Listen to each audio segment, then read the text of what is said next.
Closer Quest. Ce qui vous a poussé à participer à The Voice? Naya, l'aventure. Je chante depuis plus de 20 ans, donc CST un sacré challenge. CST comme si je remettais les compteurs à zéro, que je n'étais qu'une débutante. Je me mets en danger en faisant cette émission et CST ça qui est génial. Vous êtes le sosie de Céline Dion depuis 1999. Vous présentez-vous à The Voice en endossant ce rôle ou juste en étant Naya? Je veux que les gens me découvrent, moi, qu'ils me voient au-delà de Céline Dion.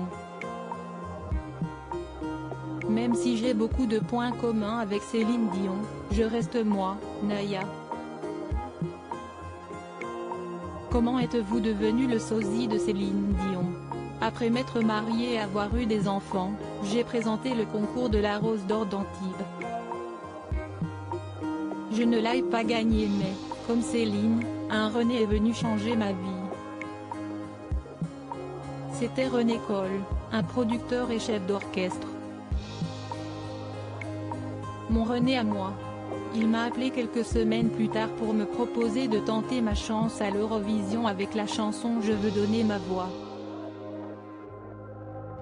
J'ai représenté la France à Jérusalem et suis arrivé jusqu'en finale. C'était dingue, mais j'étais loin d'être au bout de mes surprises. Un producteur américain a vu ma prestation et a senti que je pouvais devenir le sosie de Céline.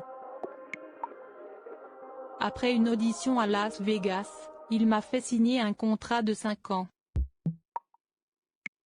N'est-ce pas mission impossible d'imiter une telle star? Presque. Rire, j'ai dû énormément travailler, regarder en boucle des centaines de shows et d'interviews pour adopter son accent québécois et sa gestuelle.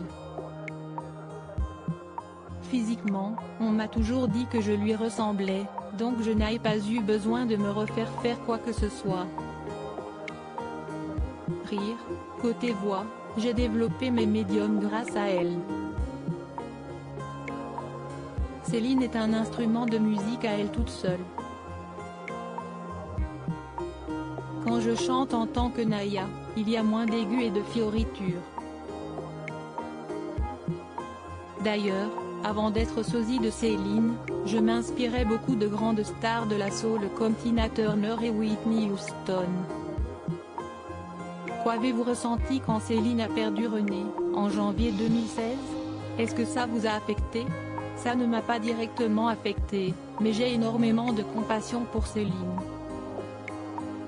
Elle a beaucoup souffert et sacrifié énormément pour chanter. Je suis sa plus grande avocate. Quand des gens la critiquent, je monte au front. Céline est au-dessus de la mêlée, elle est iconique. J'ai des frissons quand je pense à l'espoir qu'elle donne. J'aimerais lui dire, Céline, reste comme tu es, les Français t'adorent et t'attendent. D'ailleurs, je n'ai toujours pas son 06 et j'aimerais, moi aussi, la rencontrer à l'occasion. Rire. Avec quel coach aimeriez-vous travailler si des fauteuils se retournent samedi soir? Je n'ai pas de préférence. Jamie Amel Bent pour sa voix extraordinaire et ses vibes, Florent Pagny pour son parcours exemplaire, Marc Lavoine pour son côté intellectuel, sa sensibilité, et Vianney pour sa fraîcheur et sa spontanéité.